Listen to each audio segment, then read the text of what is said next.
వచ్చిందంటే ఎవరికైనా గుర్తొచ్చేది పుచ్చకాయలు. ఉష్ణతాపంతో ఉపశమనమే కాకుండా ఆరోగ్యాన్నిచ్చే ఈ కాయకు మార్కెట్లో మంచి డిమాండ్ ఉంది. తెలుగు రాష్ట్రాల్లో తీగ జాతికి చెందిన పుచ్చను వేసవిలో అధిక విస్తీర్ణంలో సాగు చేస్తుంటారు. ఇప్పటికే దానిమ్మ సాగు చేస్తూ అధిక లాభాలు పొందుతున్న అనంతపురం జిల్లాకు చెందిన ఓ రైతు పుచ్చ సాగు కూడా చేపట్టారు. సెమీ ఆర్గానిక్ పద్ధతిలో పండించడం ద్వారా పంట ఆరోగ్యంగా పెరిగి మంచి దిగుబడొచ్చింది. తోట వద్దే వ్యాపారస్తులు కొనుగోలు చేస్తుండటంతో రవాణా ఖర్చులు తగ్గి ఆదాయం పెరిగిందంటున్నారు రైతు.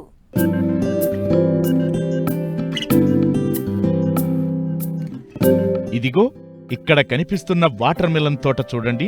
మొత్తంలో 8 ఎకరాల్లో సాగు చేస్తున్నారు రైతు మోహన్ కుమార్.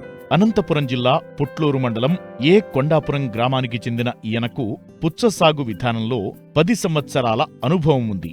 డిసెంబర్ నెలలో మ్యాక్స్ 0024 రకానికి చెందిన విత్తనాలను నాటారు. బెడ్ విధానంలో డ్రిప్ ఏర్పాటు చేసి ఎరువులు, నీటి తడులు అందించారు. సెమీ ఆర్గానిక్ పద్ధతిలో పండిస్తుండటంతో అధిక దిగుబడులను పొందుతున్నారు. తోట వద్దే వ్యాపారులకు కిలో 10 రూపాయలపైనే విక్రయించారు. ఫస్ట్ ఇది స్టార్టింగ్ వచ్చేసి ఫ్లవ్ కొట్టేది, పల్టర్ వేసి బెడ్లు దోలేది. బెడ్లు దోలిన తర్వాత మల్చింగ్ షీట్ కప్పేది అనమాట. ఈ బెడ్లు తోలినప్పుడే బెడ్ల పైన కొద్దిగా ఫర్టిలైజర్ ఇదంతా చల్లేస్తాము. నెక్స్ట్ వచ్చేసి ఇంకా మల్చింగ్ షీట్ కప్పిన తర్వాత హోల్స్ వేయించేది లేబర్తో, విత్తనాలు పెట్టేది. విత్తనాలు వచ్చేసి మ్యాక్స్ అని బిఎస్ఎఫ్ కంపెనీ మ్యాక్స్ వెరైటీ పెట్టినాను. అది ఒక మ్యాక్స్ వెరైటీ వచ్చేసి 5 ఎకరాలు, 0024 అనేది ఒక 3 ఎకరాలు, 8 ఎకరాల దాకా పెట్టినాను. 1.5 ఫీట్ విత్తనానికి గ్యాప్ 1.5 ఫీట్. మార్చి నుంచి జూన్, జూలై ఆ మధ్యకాలంలో ఎండలు ఎక్కువ ఉంటాయి కాబట్టి కొద్దిగా వైరస్ వచ్చే ప్రభావం ఉంటుంది. మిగిలిన టైం ఎప్పుడైనా ఓకే. ఇప్పుడు ఈ చలికాలం అయితే కొంచెం 70 రోజుల నుంచి 80 రోజుల వరకు పడుతుంది. ఎండాకాలం అయితే ఇప్పుడు జూలై, ఆగస్టు ఆ నెలలో అయితే 60 రోజుల నుంచి 70 రోజుల లోపల అయిపోతుంది. విత్తనం ఖర్చు కాస్ట్లీ కొంచెము.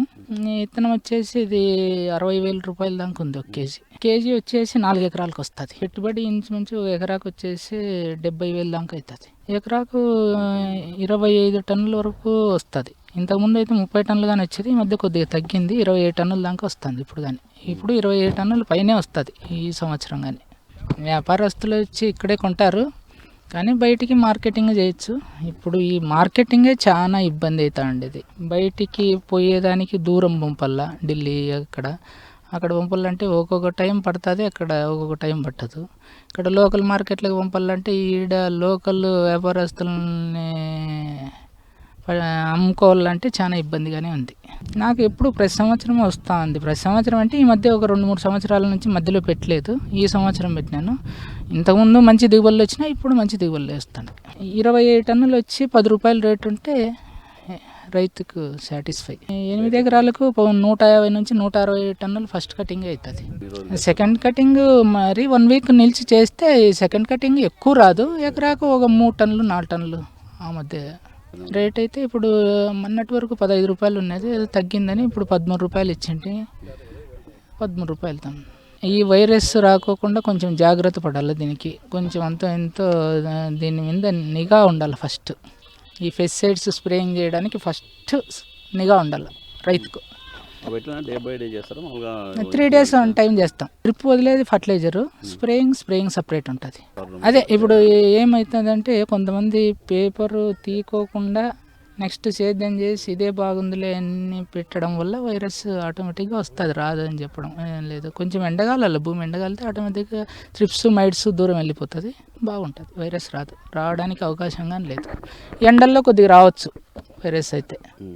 ఎకరానికి 60-70 వేల ఖర్చుతో వైరస్ తెగుళ్లను అధిగమించిన రైతు 25 టన్నులకు పైగా దిగుబడి సాధిస్తున్నారు. కిలోకు సరాసరిన 10 రూపాయల ధర లభించినా 2.5 లక్షల ఆదాయం పొందుతున్నారు.